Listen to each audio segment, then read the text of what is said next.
Hello, my name is Dr. Jeremy C. Justice, an associate professor of English at the University of Pittsburgh at Johnstown, where I also coordinate a major called Multimedia and Digital Culture, or MMDC. One thing that I like to have MMDC students do is make stuff by breaking stuff. And so I'm going to be teaching you how to do that today.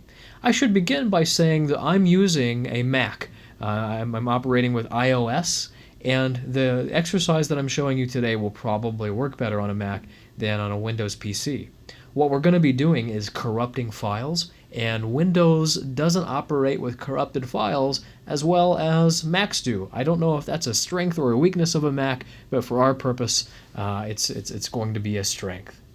I'm going to begin with an image file, so let's search for Matt Ference there at Allegheny College. We'll find a good image.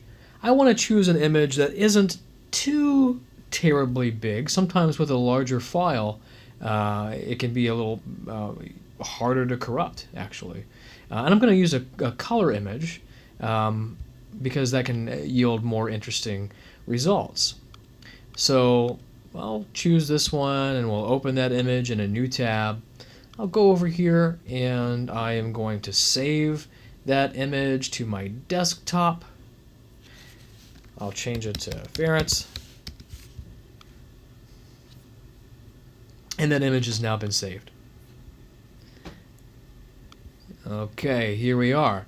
I'm going to just sort of do a slow double tap, not fast enough to open the image, but just to activate the file title, and I'm going to change the file type or the suffix from JPEG to text or TXT to turn it into a text file. Now note that when we open this text file in our text edit, which should happen automatically on a Mac, we get this stuff, just kind of gobbledygook. I don't think that I would actually call this code, just so much as the weird way in which converting an image file to a text file results in this stuff.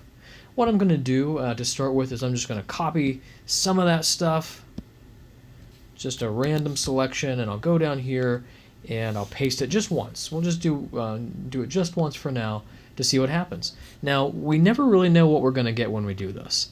I might have just done something really interesting. I might have broken it so much that we can't look at it at all, or maybe something in between. We'll find out. I changed it back to JPEG, and let's see. Okay, well, that's a little bit interesting. Dr. Ference's face is now all pixelated, and this portion of his chest has been copied and moved down here. You really never know what you're going to get when you corrupt an image file this way. Let's do one more just for practice. Oh, whoops. That was the wrong window. Here we go. Let's, again, I'm looking for something maybe a little bit smaller. We'll do this one. It's not a color image, but that can be okay. Again, I'm saving the image to my desktop. We'll call that one Matt. Dr. Ference, I hope you don't mind.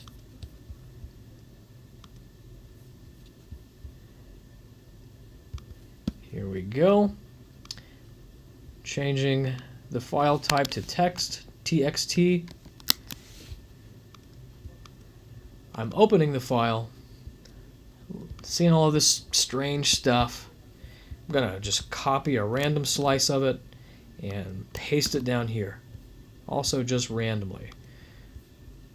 Going to change it back to JPEG. JPG or JPEG essentially work the same way. Open it and see what we got. Okay. Not a whole lot of stuff. It's actually somewhat similar to the previous one. We got some weird green coloration there. Let's try it again.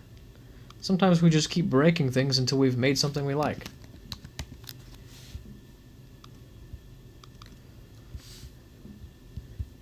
We'll do a larger section, and I'll paste it twice in a row.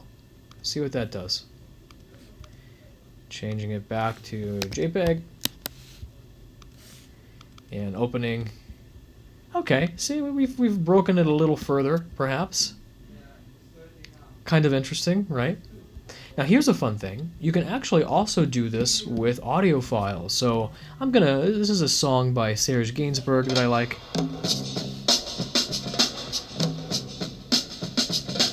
Pretty cool, right? I'm gonna change that to TXT. This will result in a whole lot more stuff. A lot more of this strange stuff. You can just, it scrolls for a long time. I'm going to go down into it a little bit, copy that, paste it randomly here, copy another little stretch, and paste it twice, because why not?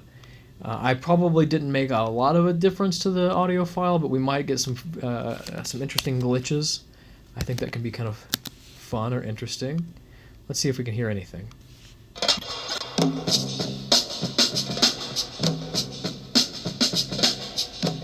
There was a glitch there right at the beginning. Now it doesn't start over. Well, anyway, there you have it. That's how you make things by breaking things, by corrupting digital files and seeing what you get. I hope that you have fun with it, and if you make something cool, I hope that I'll get a chance to see it. Maybe your professor will share some stuff. Okay, thanks for watching. Take care.